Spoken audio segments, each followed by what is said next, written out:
Here's something that no one tells you about spiritual awakening. No one tells you that the further you go into this journey, your concept and idea of what God is going to change. And it's going to change because the further you go into this journey, the more access you are going to have with the divine, the creator, the source, whatever you want to call it. And in my own spiritual awakening, plus some plant medicine, I have been able to have direct access to God's source energy. And what I have learned is that it is nothing like what we are taught it is.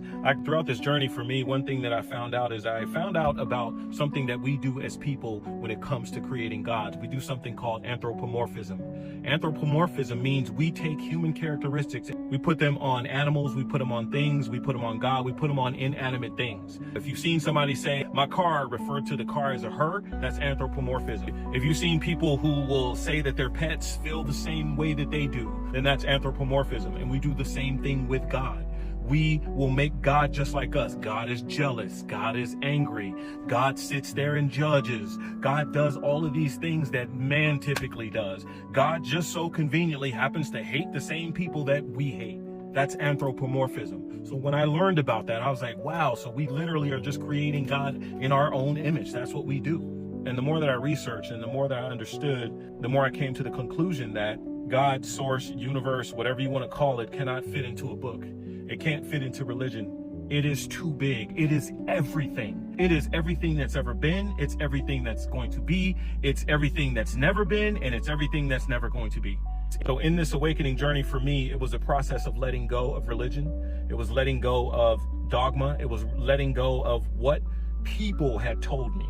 And then I allowed the intuitive knowledge within me, the kingdom of heaven that's within me, I allowed that to guide me. And it guided me to source, God, universe in a way that I had never experienced before. And so through the awakening and through plant medicine journeys, I have been able to experience it. And in my experience, it wasn't a being. It wasn't somebody sitting on the throne. It wasn't somebody sitting there judging us. It was consciousness.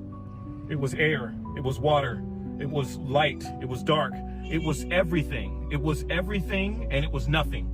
And there is no way that you can quantify what it is. If you think about how infinite the universe is, that is what God is. That is what source is.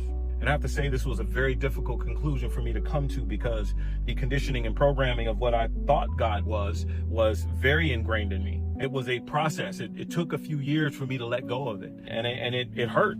But again, my desire for truth superseded any type of doctrine or religion or dogma or obedience to anything. I wanted what's true.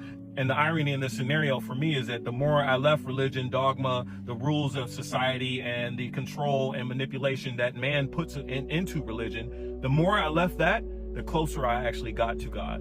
And it has been the most powerful thing that I've ever experienced. And in this journey for me, what I've learned about God's source universe was that it never ever said worship. All it does is invite you to align with it. It invites you to align with it. It invites you to become one with it. Jesus said that. Jesus said, the Father and I are one. You know what else he said? He said, the kingdom of heaven is within you. Even in other spiritual practices, they say the same thing. Hinduism says Atman is Bardham. Atman is the individual, Bardham is God. And it said, it's the same thing. Even Buddhism points to the same thing. It says, what you are seeking, you already are. So if you're seeking God, you're already that. Sufism says the same thing. It says, Ana al-Haq. And what that means is that we dissolve into God. We become God. The common thread is they're saying the same thing. We are not separate from source. We're not separate from the universe. We're not separate from God. This is not here to challenge anybody's current belief. Whatever your belief is, stick with that if that works for you. I'm just saying that if you're in this awakening journey, don't be shocked that your concept, understanding, and idea of God is also going to change. Again, like I always say, no, you're not going crazy. You are perfectly sane. It's okay. Stay in the process.